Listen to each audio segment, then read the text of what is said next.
Le Seigneur soit avec vous. Et avec votre esprit. Bonne nouvelle de Jésus-Christ, selon saint Matthieu. Gloire à toi, Seigneur. En ce temps-là, Jésus disait à ses disciples, « Je vous le dis, si votre justice ne surpasse pas celle des scribes et des pharisiens, vous n'entrerez pas dans le royaume des cieux.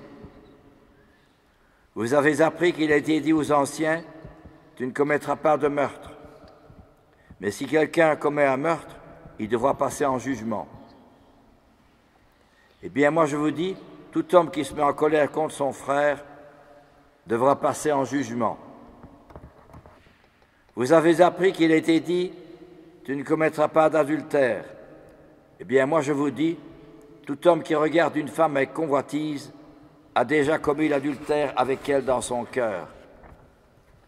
Lorsque tu vas présenter ton offrande à l'autel, si là tu te souviens que ton frère a quelque chose contre toi, laisse ton offrande là devant l'autel et va d'abord te réconcilier avec ton frère. Et ensuite, viens présenter ton offrande. Vous avez encore appris qu'il a été dit aux anciens, tu ne manqueras pas à tes serments, mais tu t'acquitteras de tes serments envers le Seigneur. Eh bien, moi, je vous dis de ne pas jurer du tout, que votre parole soit oui, si c'est oui, non, si c'est non, ce qui est en plus vient du mauvais. Acclamons la parole de Dieu. Louange à toi, Seigneur Jésus. Ces paroles de notre Seigneur sont quelque peu abruptes et parfois difficiles à admettre dans la mentalité actuelle.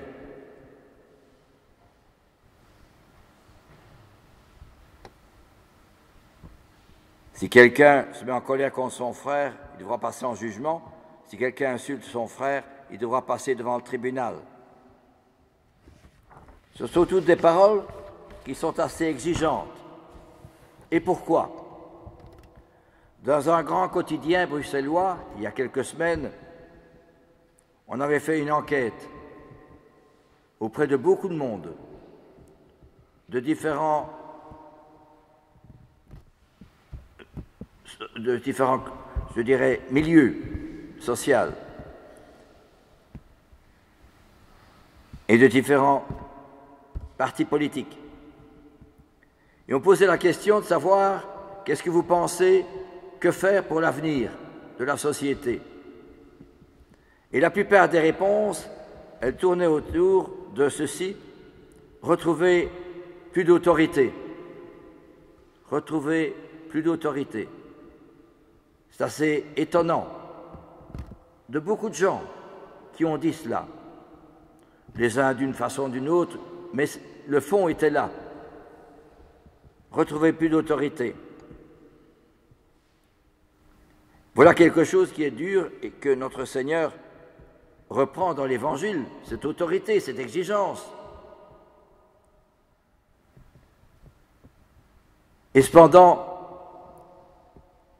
toute notre mentalité actuelle est centrée sur ma liberté. Je fais ce que je veux, quand je veux et comme je veux. Et c'est cette mentalité, on ne se rend pas compte, moi je l'ai aussi. Nous sommes imprégnés de cette mentalité par les médias, par la télévision, par Internet, etc. Nous sommes imprégnés par cette mentalité sans nous en rendre compte. Parce qu'à force de ne plus penser ce qu'on vit, on finit par penser comme on nous fait penser. Si je ne vis plus ce que je crois, je finis par croire ce qu'on me dit à la télévision, les médias, les journaux, les revues. On n'est plus branché sur le bon Dieu. C'est cela que les lectures précédentes nous ont bien dit. Ben Sirac le sage qui vient dire « La sagesse du Seigneur est grande. Le Seigneur a mis devant toi l'eau et le feu. Étends la main et verse ce que tu préfères. » Il est évident que si on suit la liberté, le moi-je, mais c'est la porte ouverte à l'orgueil, l'égoïsme, le profit, le mensonge, l'arnaque, de laisser aller morale que l'on entend si souvent à la TV, que l'on voit, on entend et que l'on entend si souvent à la radio et que l'on voit à la télévision.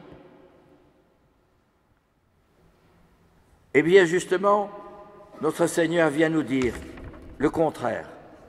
Il est exigeant, notre Seigneur. Et pourquoi? Parce que, prendre un exemple, quand nous communions, le curé d'Ars disait, si on savait ce que c'est que la Sainte Eucharistie, on mourrait de frayeur et on ressentirait une joie toute céleste. C'est le curé d'Ars qui disait cela. Et pourquoi? Parce que le curé d'Ars se rendait compte que la Sainte Eucharistie, c'est le renouvellement non sanglant du sacrifice de Jésus. Si bien que quand on prie bien dans le temps, je ne dis pas qu'il faut revenir avant, hein, mais le prêtre, c'est d'aller dans des anciennes des églises où il y a encore, qu'on a tout laissé encore dans la sacristie, vous avez un cadre et un autre cadre, il est marqué « Preces ante missam », prière avant la messe. Et le prêtre était obligé de dire ces prières-là avant la messe. Et puis alors il y avait un autre cadre, « Preces post missam », prière après la messe. Le prêtre était obligé de dire les prières après la messe, de faire l'action de grâce. Pourquoi? Parce que l'Eucharistie, c'est tellement grand que nous ne nous rendons plus compte. Voyez-vous? C'est ça qui est formidable. C'est un feu qui brûle, hein, l'Eucharistie. C'est le feu que Moïse voyait dans le désert. Il se demandait pourquoi le buisson brûlait et ne se consumait pas. Eh bien, justement, c'est cela que nous avons peut-être un petit peu oublié. Que vous devez savoir aussi que quand on communie, le Christ est présent en vous physiquement, dans votre cœur pendant 5 ou 10 minutes. Avant, on parlait comme cela, hein. Aujourd'hui, on l'a oublié. On voit la communauté, on se retrouve ensemble, ce qui est très bien. Mais il ne faut pas oublier que le Christ est présent. Pourquoi? Parce que le but de l'Eucharistie, ce n'est pas moi qui parle comme ça, c'est saint Augustin, saint Jean Chrysostome, les pères de l'Église. Le propre de l'Eucharistie, c'est le Christ qui veut me changer en lui.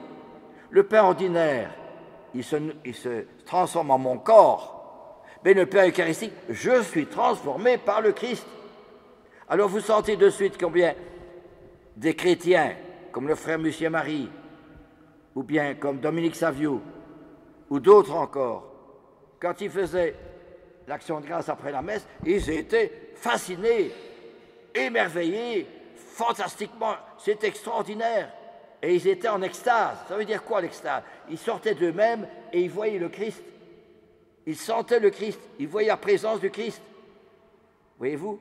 Et alors, quand par exemple, saint Ignace de Loyola, ou d'autres encore saints, qui célébraient la messe, mais ça durait parfois 1 heure, 2 heures, je l'ai déjà dit ça, mais eux, ils voyaient le Christ sur la croix qui saignait, le sang qui coulait des mains et du côté du Christ et de ses pieds, ils le voyaient et ils pleuraient en célébrant la Sainte Messe. Moi, je ne le fais pas, hein, je ne pleure pas. Je me dis, mon Dieu Seigneur, je suis bien loin de toi. Je suis bien loin de te demander pardon pour mes péchés et les péchés des hommes. Pardon, Seigneur. Voyez-vous, et c'est cela qui nous manque. Ah, si nous pouvions, comme disait le curé, savoir ce que c'est que la Sainte Messe, mais c'est formidable, hein. Ça vaut tous les films de télévision et tous les journaux et toutes les musiques. C'est sûr, parce que le Christ est présent. Ça, c'est extraordinaire, il est là. Voyez-vous, si je ne venais pas ici à la messe, je resterais toute la matinée en adoration dans la chapelle devant le Saint-Sacrement, tout seul, mais je serais comblé. Parce que justement, le Christ est là. Nous oublions ça. Bien plus important que le journaliste qui vient nous raconter il s'est passé ça ou ça ou ça. C'est sûr, mais il ne sort pas de sa télévision pour me demander comment je vais. Tandis que le Christ, lui, il vient me trouver, il vient parler à mon cœur, à mon âme, à mon esprit. Alors je suis transformé par sa présence, illuminé, pénétré, transfiguré par sa présence. Vous comprenez cela? C'est ça la Sainte Messe. C'est extraordinaire quand on pense bien. C'est beau, quoi. On a beau changer les messes et faire ceci et faire cela, c'est bien. Je préférais dire la messe tourner vers le bon Dieu, c'est sûr, mais on m'a dit qu'il fallait que je continue à faire vers vous. C'est bien, dans ma petite chapelle, maintenant je célèbre la messe vers la croix, voyez-vous, vers le tabernacle. Bon, ben c'est bien, je continue, mais si on savait ce que c'est que la messe, mes chers frères, c'est formidable, hein. On resterait 1 heure ou 2 en train d'adorer le Saint-Sacrement et de rester comme ça pieusement, comme Dominique Savio, être transformé, pénétré, illuminé par sa grâce, par sa lumière, par sa sainteté.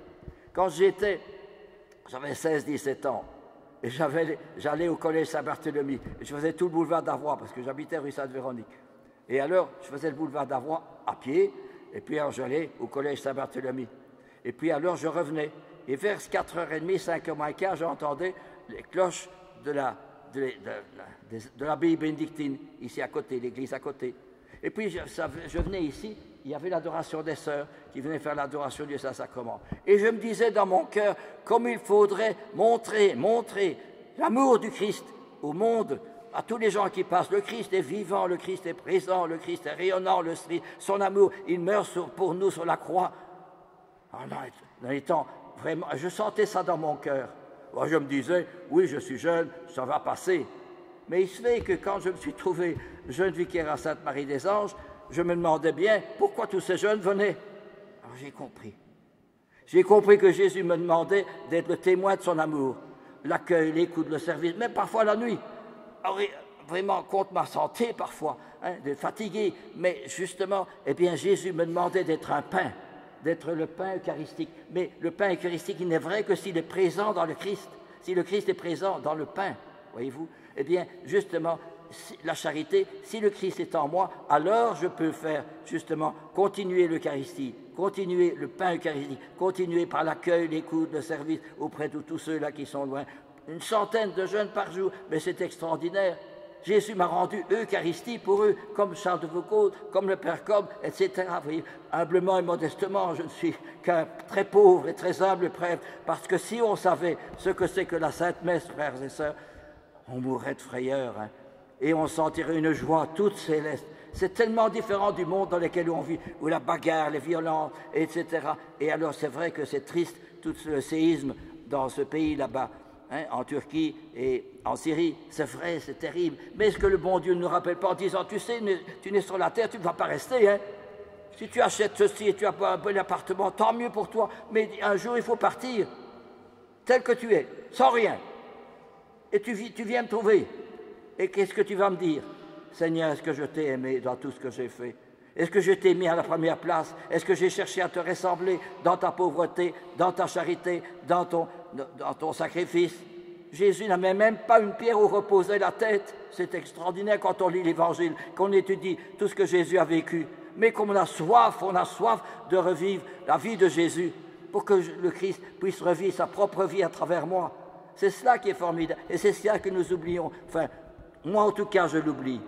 Moi en tout cas je ne vis pas assez. Moi en tout cas je dois demander pardon. Vous comprenez? Ah frères et sœurs, si on savait ce que c'est que la Sainte Messe, si on savait tout ce que Jésus dit dans l'Évangile d'aujourd'hui, retrouver cette exigence, cette autorité dont le journal parle et les gens demandaient.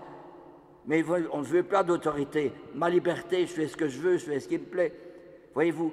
Et s'effacer devant les autres, et prier, et se priver pour les autres, même s'ils ne le savent pas, le bon Dieu le sait, n'est-ce pas? Et c'est ça qui est formidable, vivre cette communion d'âme avec notre Seigneur partout, que ce soit dans les bus, dans les trams, il n'y a pas de tram, pas encore, dans les bus, dans les voitures, dans les camions, dans les grandes surfaces, dans la banque, dans les écoles, dans les administrations, vivre cette présence du Christ tout le temps, continuellement, en moi, dans mon cœur, et avoir soif de lui ressembler. Amen. Alléluia.